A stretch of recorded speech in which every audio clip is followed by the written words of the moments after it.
وہاں پہ 24 نومبر اور 26 نومبر کے درمیان اسلام آباد میں بھی ایک پرتشدد جو ہے واقعہ ہوا، خاص کر ڈی چوک میں یہ واقعہ ہوا. وہاں پہ جو تمام قانون نافذ کرنے والے ادارے بھی موجود تھے، 245 کی تحت فوج بھی موجود تھی. کیجولٹی کے بارے میں بہت بیانیہ چلا. ایک سیاسی جماعت نے، باہر بیٹھے لوگوں نے بھی، اندرون ملک بھی، سوشل میڈیا پر ایک بیانیہ بنایا گیا کہ وہاں پہ اتنی زیادہ کیجولٹی ہوئیں، زخمی ہوئے لوگ، گرفتار ہوئے. ایکچوئل پوزیشن کیا تھی؟ ہاسپٹل کی جانب سے بھی جو سوشل میڈیا کو فیڈ کیا گیا وہ بھی غلط معلومات فراہم کی گئیں. ایکچوئل پوزیشن کیا تھی؟ فوج وہاں پہ موجود تھی، وہاں پہ کیا ہوا، کتنی کیجولٹی ہے، کتنی گرفتاریاں ہیں، کتنے زخمی تھے؟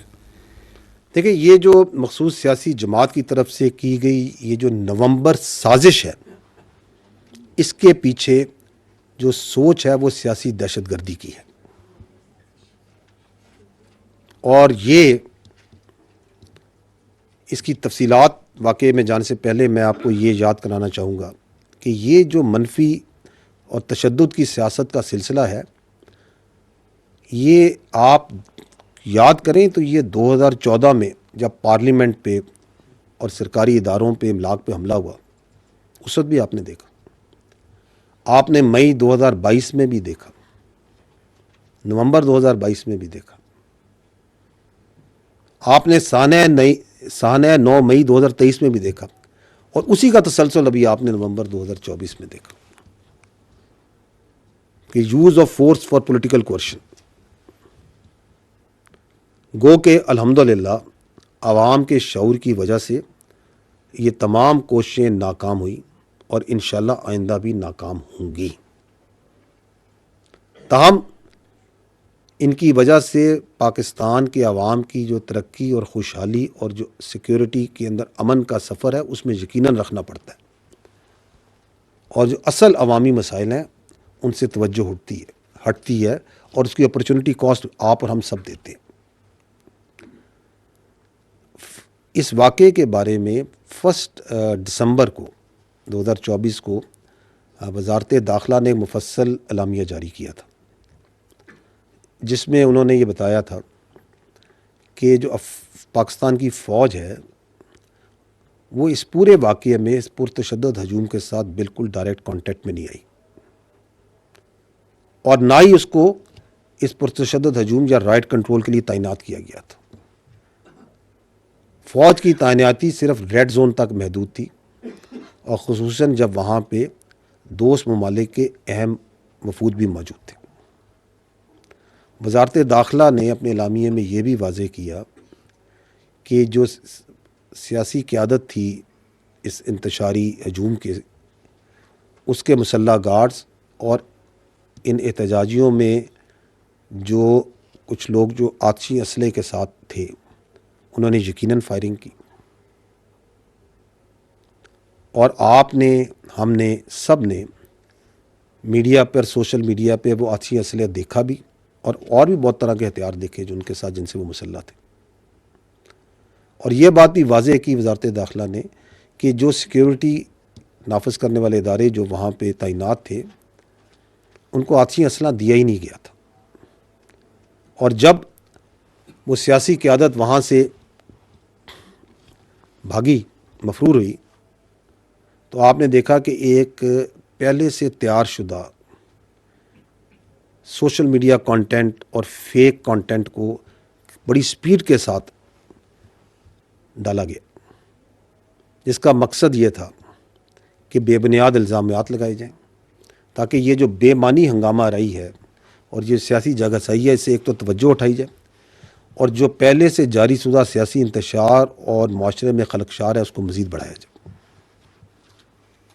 دیکھیں، قانون، جو آئین ہے ہمارا اور قانون ہے، یہ بالکل اجازت دیتا ہے کہ آپ پرامن احتجاج کریں. آزادی حق، جو آپ کی آزادی ہے اظہار رائے ہے، اس کا حق بھی دیتا ہے. لیکن یہ تمام جو حقوق ہیں یہ کسی قاعدے میں اور کسی قیود کے تحت ہیں. اگر آپ کیلوں سے لگے ڈنڈے لے کر، آتشی اسلحہ لے کر، ٹیئر گیس شیل لے کر دھاوا بولتے ہیں، پولیس اور رینجرز پر حملے کرتے ہیں، ان کو شہید کرتے ہیں، تو یہ سیاسی احتجاج نہیں، یہ سیاسی دہشت گردی ہے. اور اس کو کوئی قانون اس کی اجازت نہیں دیتا. اگر ہم مسلح جتھوں کو لے کر وفاق پر حملہ آور ہو جائیں اور اس کو سیاست مان لیں تو کل کوئی بھی گروہ، کوئی دہشت گرد پیسے کے زور پہ، اسلحے کے زور پہ، طاقت کے بل بوتے پر اپنی سوچ مسلط کرے گا. سوال جو ہے وہ لارجر کوشچن یہ ہے کہ یہ جس طرح میں نے پہلے عرض کیا کہ واٹ از دیٹ تھنگ جو کہ اس منفی سیاست کو سپیس دے رہی ہے کہ بار بار یہ ہو رہا ہے. اگر آپ اس پہ غور کریں تو اس کا جو سب سے بڑا انیبلر ہے وہ فیک نیوز اور جھوٹا پروپیگنڈا کرنے کی صلاحیت ہے، جو کہ اس کے منصوبہ سازوں کو، سہولت کاروں کو یہ اعتماد دیتا ہے وہ کچھ بھی بیچ سکتے ہیں. آپ کے سامنے ہے کہ 9 مئی فیلس فلیگ ہے، یہ فوج نے خود کرایا، اداروں نے خود کرایا، ان کا یہ بیانیہ بیچنا شروع ہو جائے. اور ابھی 26 نومبر کو بیسوں نہیں تو سینکڑوں نہیں تو ہزاروں ان کے جو احتجاجی ہیں وہ شہید ہو گئے. یہ بیانیہ بناؤ اور بیچو، because they have that confidence کہ ہم کسی قسم کا جھوٹ بیچ سکتے ہیں. اور اس کے پیچھے وہ ایک سوشل میڈیا ہے، اس کو چلانے والے ہیں. And that is why we can safely say کہ یہ جو انتشاری سیاست ہے اس کا کنٹرول ملک میں موجود، اندرون ملک موجود سیاسی لیڈران کے پاس نہیں، بلکہ ملک سے باہر چلنے والے سوشل میڈیا کے پاس ہے. ان نامی اور بے نامی اکاؤنٹس کے پاس اس کی سیاست کا کنٹرول ہے. اور آپ یہ بھی دیکھتے ہیں کہ کس طرح ایک دم انسانی حقوق کی تنظیمیں پوری دنیا سے قانونیت کا اور انسانی حقوق کا منافقانہ پرچار کرنے والی تنظیمیں ایک دم پاپ اپ ہوتی ہیں. وہ جن کو جو واضح اور کھلی بربریت غزہ میں اور کشمیر میں ہو رہی ہے وہ ان کو نظر نہیں آئے گی. ان کو شام اور لیبیا میں ہوتے ہوئے مظالم نظر نہیں آئیں گے. ان کو پاکستان میں ہوتی ہوئی خارجیوں کی اور دہشت گردوں کی بربریت بھی نظر نہیں آئے گی.